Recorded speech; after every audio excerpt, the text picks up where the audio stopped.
تو یہ میرے ساتھ ایکسرسائز بھی کرتی تھی, بھاگ دوڑ بھی میرے ساتھ کرتی تھی. تو میں نے کہا کہ کیوں نہ یہ اس میں رہے.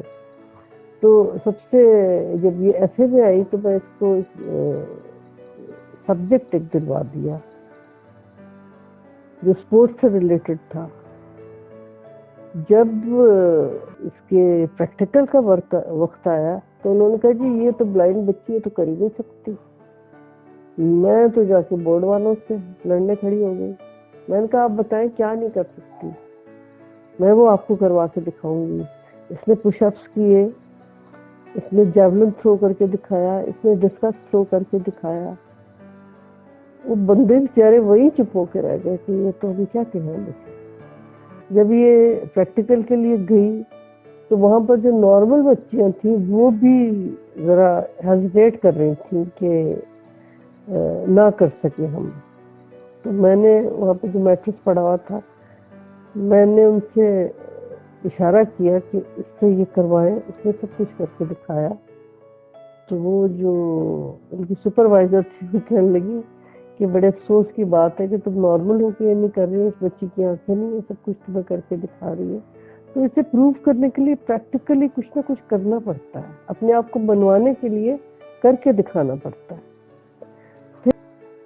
بچے میں اب دیکھیں اس نے ایک پیج چلایا ہے, یہ کھانا پکا کے بیچتی رہی کرونا کے دنوں میں, اور ماشاءاللہ بہت اچھا. اگر اس کی ویڈیوز لوگوں کو بھیجیں, لوگ سمجھتے تھے کہ شاید اس نے کوئی میڈ رکھی ہوئی ہے جو پکا کے دیتی ہے.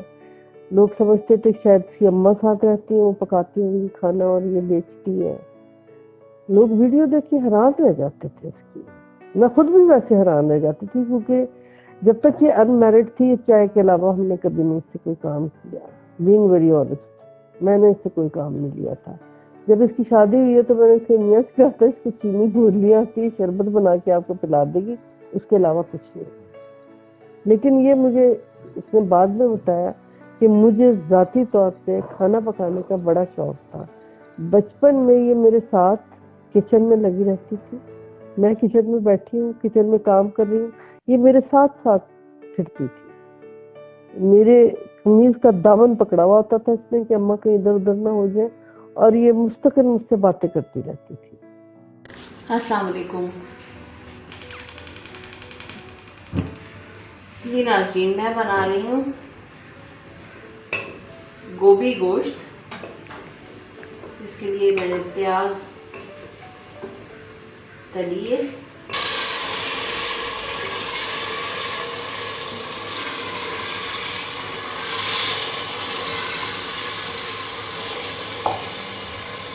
گوشت دھو کے رکھا ہوا ہے, یہ میں ڈال رہی ہوں.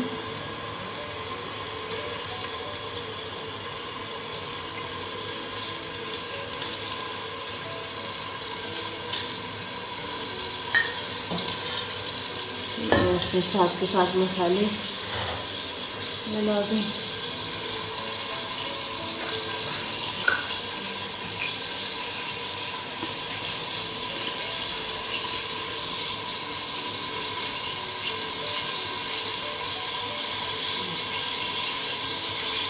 آدھا چمچ نمک ہو گیا. میں گوبھی کاٹ دوں تاکہ یہ میں چھری کور کر کے رکھتی ہوں.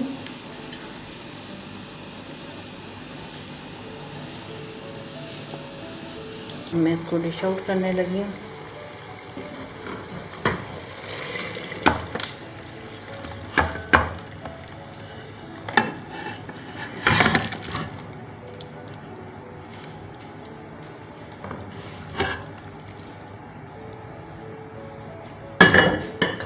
اب ڈش میں ڈال دیا, آپ دکھا دیں یہ ڈش میں ڈالا ہوا.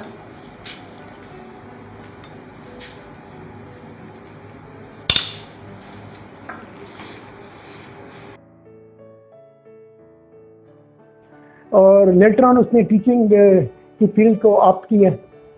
بہاؤدین ذکریہ یونیورسٹی میں وہ ڈیپوٹیشن پر یہاں پر آئیں, اور later on Bahauddin Zakariya university کا ایک مستقل حصہ بن گئی, ڈپارٹمنٹ آف کمیونیکیشن اسٹڈیز کا. جو کورسز ان کو دیے گئے ہیں تو وہ اپنی کیپیسٹی اور اپنی قابلیت کے حساب سے صحیح طور پہ ٹیچنگ کر رہی ہیں اپنے اسٹوڈنٹس کو. جو نالج ان کے پاس ہے اس کو امپارٹ کر رہی ہیں. سب سے زیادہ جو میں کہوں گا کہ ان کا ٹریڈ مارک یا ایٹریبیوٹ ان کی پرسنالٹی کی جو ہے وہ she has a good energy level, she is passionate for her work, لیکن اس کے ساتھ ساتھ وہ سینسٹیو بہت زیادہ ہے, حساس طبیعت انہوں نے پائی ہے. ٹھیک ہے, تو حساس طبیعت کے لوگ جو ہے نا دنیا کو آئیڈیلسٹک لینزز سے دیکھتے ہیں کہ دنیا ساری کی ساری گرین ہو جائے اور جو دنیا سے غم اور جو مصائب ہیں وہ ان کا خاتمہ ہو جائے اور یہ دنیا جنت کی طرح ہو جائے. تو جو ثانیہ زیدی ہے تو وہ ایک اچھی ڈریمر ہے, خواب دیکھتی ہے. اس کے ساتھ ساتھ ایک اور بات میں اپنے جو آپ کے ناظرین ہیں, جو آپ کے اس ویب ٹی وی کو دیکھنے والے لوگوں میں آپ لوگوں کو یہ ضرور بتانا چاہوں گا کہ ثانیہ کی شخصیت کا ایک اور کمال یہ ہے کہ BZ یونیورسٹی میں مختلف اسپیشل پرسن جو مختلف طرح کی بیماریوں کی وجہ سے ہینڈی کیپ بنے, چاہے وہ فزیکلی ہینڈی کیپ ہیں یا بصارت سے محروم افراد ہیں, تو ثانیہ نے ان سب لوگوں کو اس پلیٹ فارم پہ جمع کیا اور ان کو جس طرح کے مسائل کا سامنا کیا ہے اس سلسلے میں اس نے ایک سیمینار منعقد کیا تھا ہمارے ڈپارٹمنٹ میں, اور اسپیشل پرسن کے جو مسائل ہیں اور جو ان کے مطالبات ہیں وہ ایک پروپوزل کی صورت میں وائس چانسلر کو پریزنٹ کیے گئے اور کمپیٹنٹ اتھارٹی نے ان کی جو معروضات تھی, ان کے جو مطالبات تھے ان کو منظور کیا.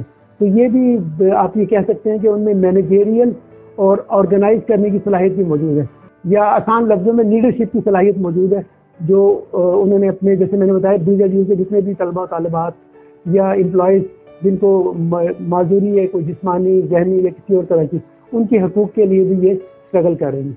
آخر میں بس میں یہ کہنا چاہوں گا کہ ثانیہ کو مزید اسٹڈیز کرنی چاہیے تاکہ اسے مزید ایکسل کر سکیں, MPhil کریں, PhD کریں تاکہ ان کے لیے مزید دروازے کھل سکیں. ٹیلنٹ کی کمی نہیں ہے, قابلیت کی کمی نہیں ہے, صرف انہوں نے فوکس کرنا ہے اور مزید ڈیووشن سے کام کرنا ہے. انشاءاللہ وہ یہ گول اچیو کر لیں گے انشاءاللہ, اور ڈپارٹمنٹ کی پوری سپورٹ ہے ان کے ساتھ. انفارچونیٹلی ایسا ہے کہ جسے ہم جیسے پڑھاتے بھی ہیں, آپ لوگوں کو بتاتے بھی ہیں کہ ان بائسڈ ہو کے رپورٹنگ کرنی چاہیے, تو اس چیز کی ایک تھوڑی سی کمی ہو گئی ہے. کچھ جرنلسٹ ہیں جو گورنمنٹ کو سپورٹ کر رہے ہوتے ہیں, کچھ ہیں جو اپوزیشن کو سپورٹ کر رہے ہوتے ہیں. تو جرنلسٹ کو بیسیکلی نیوٹرل ہونا چاہیے, وہ کسی کو بھی سپورٹ نہ کرے, جو حقائق ہے صرف وہ بیان کرے, اور تجزیے میں بھی کوشش کرے کہ تجزیہ بھی کوئی اتنا زیادہ باعث نہ ہو کہ اس کو پتہ چلے کہ جی یہ تو فلاں کی ہی بات کرے گا, دوسرے کی بات نہیں کرے گا, چاہے وہ کتنا بھی پازیٹیو ہو, کتنی بھی ترقی کے کام کروا رہا ہو, وہ جرنلسٹ اس کی بات نہیں کرے گا. بیٹا سب سے پہلے تو میں اپنے اسٹوڈنٹس کو یہی کہنا چاہوں گی کہ سب سے زیادہ اپنی نالج میں اضافہ کریں. یعنی ایک اگر آپ نے نیوز دینی ہے تو آپ کو اس کے بیک گراؤنڈ بھی پتہ ہونا چاہیے اور اس سے ریلیٹڈ ہر چیز آپ کو معلوم ہونی چاہیے. یعنی ایک نیوز وہی بیسیکلی کرائم نیوز بھی بن جاتی ہے بعض اوقات, وہی اسپورٹس نیوز بھی. آپ لوگ تو بہت چھوٹے ہو گئے کہ جب لبرٹی اٹیک ہوا تھا سری لنکا کی ٹیم پہ پاکستان میں, آپ لوگوں کو تو شاید نہ یاد ہو, لیکن ایک طرح سے وہ اسپورٹس نیوز تھی, لیکن اٹیک کے بعد وہ کرائم نیوز بن گئی, اور کرائم نیوز کے بعد وہ اس پہ پولیٹیکل لیڈرز کے ایسے بیانات کی وجہ سے وہ کچھ پولیٹیکل رنگ بھی بن گیا. تو اگر آپ کو نیوز کا ٹوٹل بیک گراؤنڈ پتا ہوگا تو پھر آپ ایک کمپریہنسو نیوز بنا سکو گے, ادروائز آپ کی نیوز میں وہ جان نہیں ہوگی جو ہونی چاہیے. ہاں بیٹا, جب میں گئی سری لنکا تو ہم لوگوں کا انٹریکشن ہوا دنیا کے مختلف جرنلسٹ حضرات سے, خواتین سے. تو وہاں پہ جو ایٹماسفیئر تھا, کوئی یہ نہیں سوچ رہا تھا کہ یہ پاکستانی ہے, یہ انڈین ہے, یہ بنگلہ دیشی ہے, یہ آسٹریلیا سے ہے.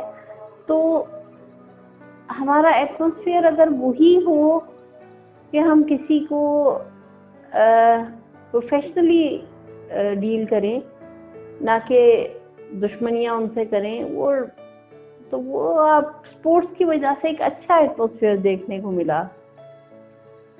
یہ آپ کا بہت اچھا سوال ہے. میری وش ہے, ایک پلیئر کا نام ہے سعید انور, جو پاکستان کے بیسٹ اوپنر تھے,